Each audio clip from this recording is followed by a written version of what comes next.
Agad-agad. Magandang araw ng Sabado, kapanalig.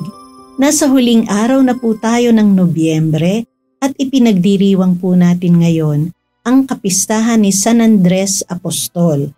Ito po si Sister Rose Agtarap ng Daughters of St. Paul para sa mabuting balita. Tayo na pong magnilay sa Ebanghelyo ngayon.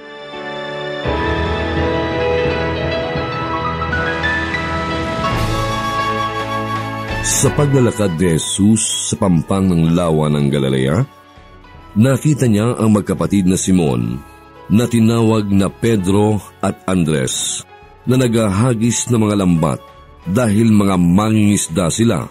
Sinabi niya sa kanila, "Hali kayo, sumunod kayo sa akin, at gagawin ko kayong mangingisda ng tao." Agad nilang iniwan ang kanilang mga lambat at sumunod sa kanya. Nagpatuloy siya ng paglakad at nakita naman niya ang magkapatid na Jaime at Juan, na mga anak ni Zebedeo.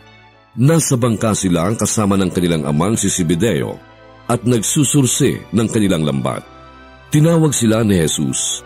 Agad nilang iniwan ang bangka nila at ang kanilang ama at nagsimulang sumunod sa kanya.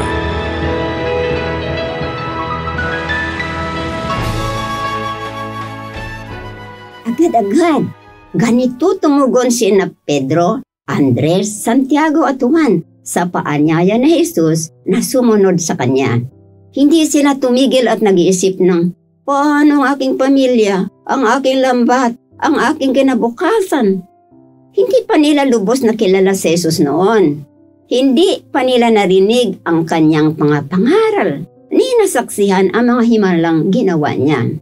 Ngunit, nagtiwala sila at sumunod sila sa kanya. Buong buhay silang naging tapat. Maliban sa isang maikling sandali sa panahon ng pagdurusa ni Jesus, nang dinaig sila ng takot. Ngunit bumalik sila sa kanya at naging tapat hanggang sa mag-alay sila ng buhay bilang mga martir. Ang kanilang unang pag-oo ang nagbigay sa kanila ng biyayang magtiyaga at manatiling tapat hanggang sa wakas. Araw-araw, sa pamamagitan ng banal na espiritu, tinatawag tayo na Jesus na gumawa ng kabutihan. Tulad ng pagbisita sa isang may sakit na kaibigan, paghingi ng tawad sa isang taong nasaktan mo, pagpapasalamat sa naglilingkod o tumutulong sa iyo, pagbabahagi kung ano ang meron ka sa mga mahihirap, at marami pang iba. Tinawagan ako minsan ng isang kaibigang may sakit. "Dalawin mo naman ako." Sumagot ako ng oo. Ngunit palagi kong ipinagpaliban ito para bukas. Pagkatapos, pumanaw na siya nang hindi ko nadadalaw. I felt bad and feel bad hanggang ngayon dahil ipinagpabukas ko ang pwede ko naman sanang nagawa kaagad.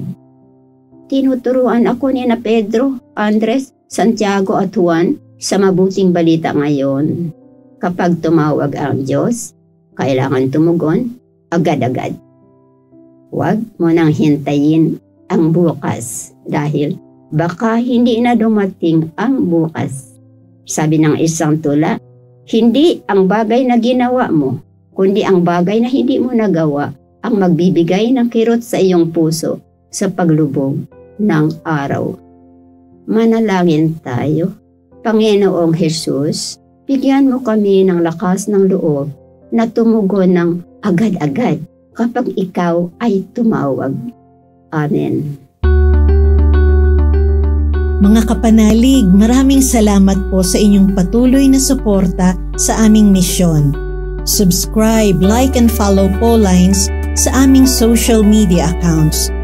Tulungan niyo po kaming maipagpatuloy ang programang ito at ipadala ang inyong donasyon sa aming donations channels. Kasama pong lagi ang inyong mga intensyon at kahilingan sa aming panalangin araw-araw. Ito pong muli si Sister Rose na nag-aanyaya sa inyong manalangin kasama ng lahat ng mga banal para sa mga minamahal nating mga yumao. Pagkalooban mo sila, Panginoon, ng pagkahimlay na walang hanggan, at mamulat nawa sila sa kaliwanagang walang katapusan. Naway magpahinga sila sa kapayapaan. Amen.